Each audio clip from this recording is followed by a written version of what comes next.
third law is the science behind balloon-powered rocket cars. It's also the science behind a maxed-out rocket car that I can ride.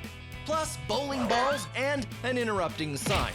Today on Science Max, experiments at large. Greetings, Science Maximites. I am Phil McCordick, and this is Science Max Experiments at Large. Today, we're going to be experimenting with the balloon-powered car. Here's how it works. Woohoo! It all has to do with Newton's third law. Newton's third law. For every action, there is an equal and opposite reaction. We don't have to do this now. This is all for later. We can build the cars first, and then we can, let's go over here. So how do you build a balloon-powered car? Well, I suggest you be Science Maximites, because there's any number of ways you can build a balloon-powered car. You do not have to follow my design. You should come up with one of your own. It may even be better than the one I built. But I will give you some tips, though, that make it a lot easier. First of all, you need something to stick your balloon on that has an opening on it. I used a turkey baster for this car. I just pop the top off, and remember to tell an adult that you're using the turkey baster. And then you stick the balloon on there, and it allows you to attach something to the car, and it also makes it easier to blow up the balloon. You can use any number of things, even just any kind of tube that you find lying around. It helps you attach the balloon to the car, and it helps you blow up the balloon way easier. The other thing you should think about when you make your balloon-powered car is how you're going to make the wheels roll. Once you've decided on the base of the car, you could use anything, even just a piece of cardboard like this. You can do your wheels in two ways. The first way is to attach the wheels to the axle. This is how I made the axle of this car. I used a shish kebab skewer, and I stuck it inside a straw, just like that. And then I attached the lids to the shish kebab skewer. So the lids and the shish kebab skewer are attached, and they rotate in the straw. That's one way to make the wheels turn. The other way is to tape down the axle, or whatever you're going to use, and have the wheels spin around on the axle. Two great ways to make your wheels turn, and it really kind of depends on the wheels you're using. You can make your own design and keep refining it and making it better and faster, or do what I like to do and make a whole bunch of different cars. So we've got this one. This one I made out of paper plates, and this is a snorkel. Awesome. This one is the rock car, because there's a rock on it. I've got the dragster model. It's a long broom handle, and it might not work that well, but who knows? And this is my favorite design. It's made out of waffles and an ice cube tray. This is why I make a whole bunch of different cars, because I can race them. Sunday, Sunday, Sunday at the Science Maxodrome. It's the balloon-powered car winner-take-all drag race of awesome. First up, the Eliminator.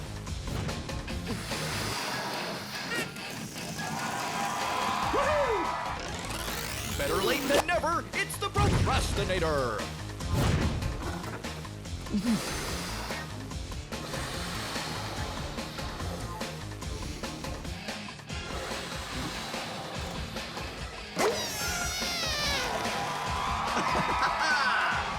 Crushing the competition, it's the Terminator.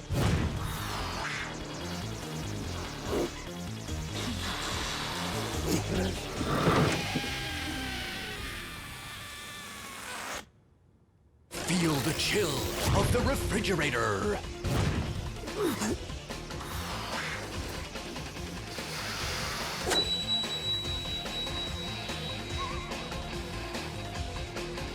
All right! And last but not least, the Regurgitator.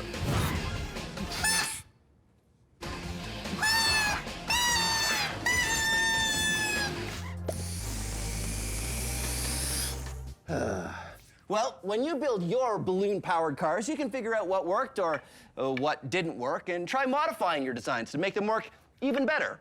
That is science. And now we're gonna max it out, because this is Science Max Experiments at Large. So we're gonna take that small balloon-powered car that we just built, and we're gonna make it much, much bigger.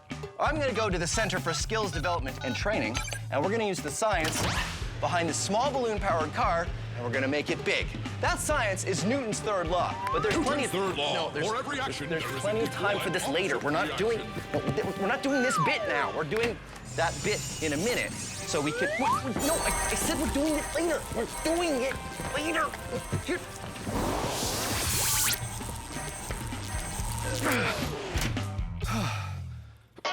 Whoa. Hi, Sarah. Hi, Phil. This is Sarah, and she's got a master's degree in physics from McMaster University. That's right. And we're gonna be talking about Newton's third law. Oh, look out, duck! Sorry. There was a sign that kept coming in. Never mind. Newton's third law. Well, what is that? For every action, there's an equal and opposite reaction. Right, so how does that work with our balloon car? Ah, cool. Okay, so if you blow up the balloon, what's gonna happen when you release it is the air is gonna push out with a certain force, which in turn is gonna cause the cart to move forward with the exact same force. Yeah, works great. So how come it doesn't work with my rock cart? Ah, wow. Well, actually, it did work. So the balloon still pushes with the exact same force, which causes the cart to have the exact same force push forward, but your rock is really heavy, so you probably didn't see it move. Oh, so a lighter cart works better with the same amount of force. That's it. Well, there you go. Newton's third law. What? Newton's third law. For every action, there is an equal and opposite reaction. I'm really starting to dislike that sign. Phil, are you okay? Yeah, I'm fine. Our small balloon-powered car works because of Newton's third law.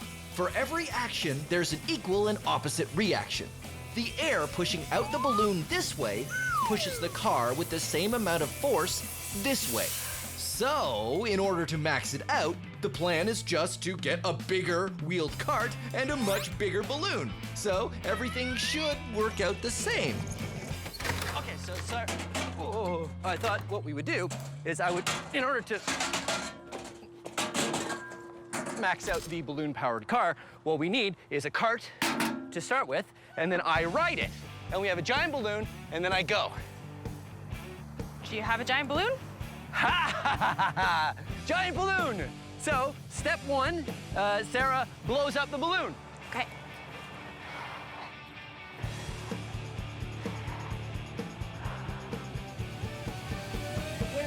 Wait. Use this air compressor, it'll probably be a lot faster.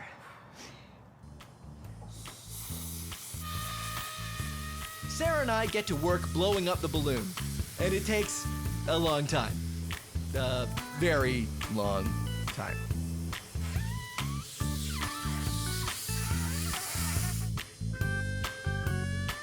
Okay, human-sized balloon-powered car test. Take one. All right, Sarah? You got it? Yeah. Okay, let it go. Okay, go! Let it go. You did. You did let it go. It's let go. Nothing is happening. It's not coming out fast enough, and you're a bit too massive. I don't think it's gonna work like this. Really? Yeah. Okay. Balloon-powered car test 2. No fill. I'll just take it. What happened? I don't think it worked. The balloon popped. Phil, you okay? This is why you wear protective eyewear. Yeah. So, that didn't work. No. No. Should we get another balloon? I think we need something else. Okay, well, the air coming out of the balloon just didn't have enough force, so. We need the air to come out with more force. Yeah, do we get, what, a bigger balloon? I don't think that's gonna work. I don't think it's that. I think we need something with compressed air. Oh, like a scuba tank or a... Fire extinguisher, something like that. Yeah, that's what we need. Okay, sure. Well, we can, all right, so I don't know if that's safe to do that, so we'd have to build like a cage or Yeah, something? I don't know if it's gonna work on this. All right, well, back to the drawing board. So Okay. what we should do is we should get We need to find these tanks. get the tanks, and then we make like a frame out of aluminum or something. Okay, that could work. Yeah, That's a they good can hold the idea. tanks, so Yeah. they're safe. And then what we should do is... Who was Isaac Newton? He was a mathematician and probably #1 on the list of top scientists of all time. Albert Einstein said, Isaac Newton was the smartest person that ever lived. You've got to be special if Einstein is calling you smart. Newton's 3 laws of motion was a huge idea, but did you know Newton also came up with the idea of gravity? The famous story is that in 1666, Isaac Newton was sitting under an apple tree when he watched an apple fall and wondered why. Hey everyone, I just invented gravity, which was a big relief because up until then, everyone was just floating around. Okay, so it didn't happen like that. He didn't invent gravity. He gave a name to this invisible force and then described how it works. Not only did it make things fall down, but it was the same force that kept the moon circling the Earth and the Earth circling the sun. And he invented a new kind of math to explain how. We now call it calculus. See? I told you he was smart. He's very smart.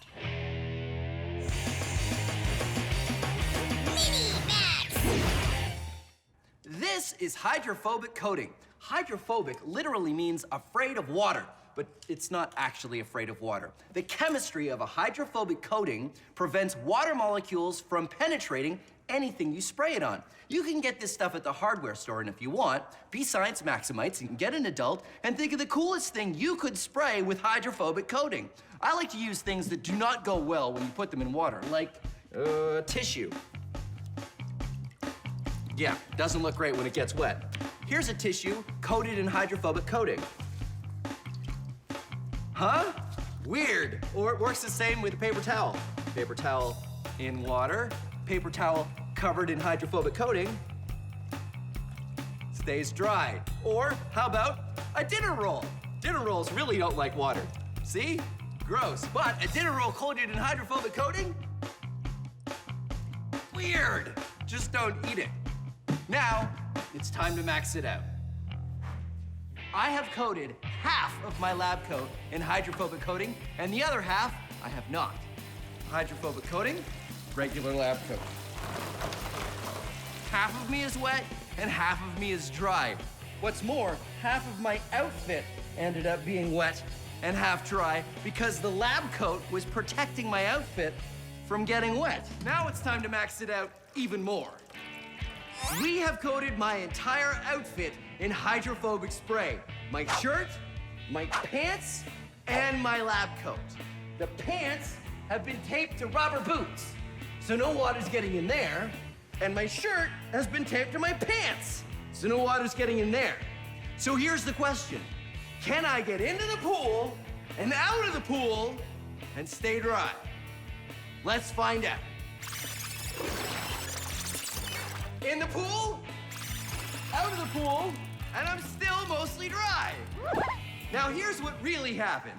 I got into the pool, and I realized I should have duct taped the pocket, because all the water went in there, down into the rubber boots, started filling up the rubber boots, and now my entire leg is full of water because the hydrophobic coating isn't letting it come out. So the hydrophobic coating isn't keeping the water out, now it's keeping the water in.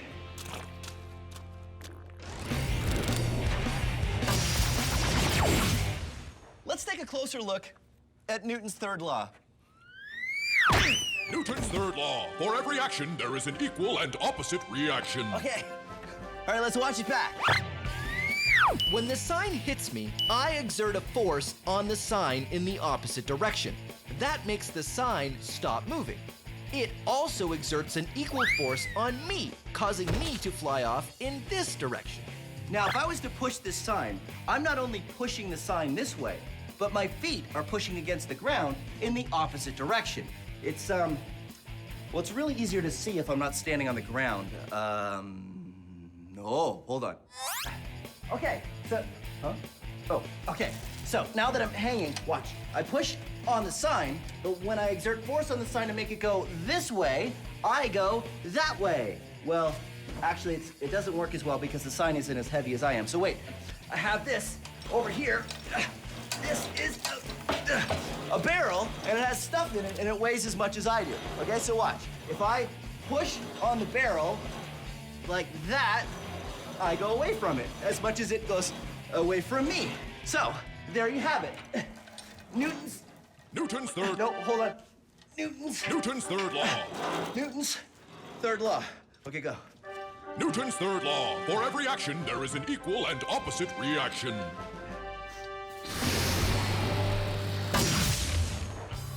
So, using a giant balloon to push me on a cart didn't work. And what happened? The plan now is to use a compressed gas cylinder. Just like a balloon, these cylinders contain a lot of air. If we get a cart and put a gas cylinder in a cage for safety on the back and open the valve, the escaping air might have enough force to push me. This is 2 cubic meters of air. If we were to put it in a balloon, the balloon would be this big. But if we compress the air, we can fit it all into one of these, a steel tank. This is what we're gonna be using next for our air-powered car. Got it? Yep. All right, so Sarah and I have been hard at work and we've built the air-powered cart. We can't call it a balloon-powered cart anymore because now we've got a compressed air tank, so it's not a balloon that powers it. Exactly. Okay, so I'm gonna sit on here, Sarah's gonna turn on the tank, and I'm gonna go. And before we do this, we should say, do not, under any circumstances, try this at home. We are trained professionals. You ready? I'm ready. Okay, high five first. Okay, now we do it. Okay, so before I turn the tank on, make sure your feet are down and the brakes are on. Gotcha. Don't take them off till I say go. You have got it. All right. Ready? Okay.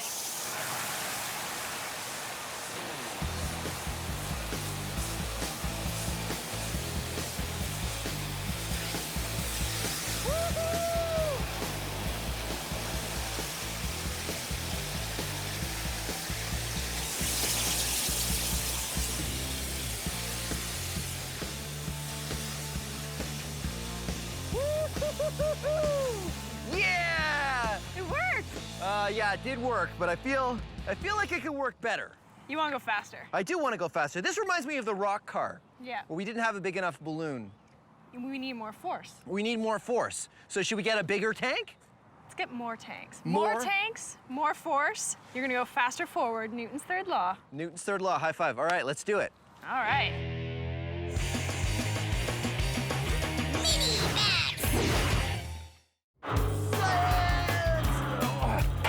Whoa.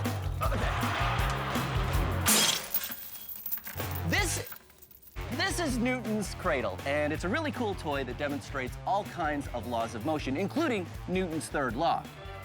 What you do is you pull this one ball out, and when it hits these balls, they exert force on that ball to make it stop moving, but it exerts force on these balls, which travels through the balls and makes this one on the end fly out, like that. Now, there's a lot going on here, but you can really see how the force is equal that you put in and you get out if you use 2 balls. I swing 2 balls up, and 2 balls go out that side. Isn't that cool? Now, it wouldn't be science max unless we maxed it out, so come on. Whoa, okay. This is one we built out of bowling balls. Bowling balls, bowling balls, instead of smaller balls. And I think it's gonna work the same way. Let's find out. You throw one out, and yeah, it works the same. Okay, now let's try it with 2 balls. Okay, ready? Wait. And 2 balls, throw them out. And 2 balls on that side. All right, so there you have it. Whoa. Newton's third law. Oh. Ah! Newton's third law. For every action, there is an equal and opposite reaction. So our single pressurized tank created enough force to move me, but not very fast. The plan now is to do 2 things. First, we're going to triple the amount of thrust by using 3 tanks. We're also going to use some pipes that lock into each other to give me an initial push. These pipes slide together, and when the air is turned on, the pressure in the pipes will cause them to slide apart, which will push me forward. After that, I use what's left in the tanks to keep going. All right, now it's time to max it out. I've enlisted the help of a few more Science Max people. Thank you very much, Corey. You'll see now we have 3 tanks of compressed gas, and we've also got this nifty little contraption. How does this work, Sarah? All right, so each tank is attached to a tube, Yeah. and you can see that each tube goes into this one main tube, so when we turn them on, pressure's gonna build up, and we're gonna go forward with more force. Well, that's great. And Reed is stacking cinder blocks, thanks Reed, up so that will push, the pipe will push against the cinder blocks, and then I'll go Goes that forward. way. All right, well, are you guys ready? I'm ready. All right, let's do it. Now, again, I have to say, thank you, Corey, I've got it. This is something you definitely don't want to try at home. We are all trained professionals. We have a physics degree here. We've got TV people that make sure that this is safe. So watch it and enjoy, but please don't try any of this at home. Okay, I'm ready. Sarah, count me down. 3, 2, 1.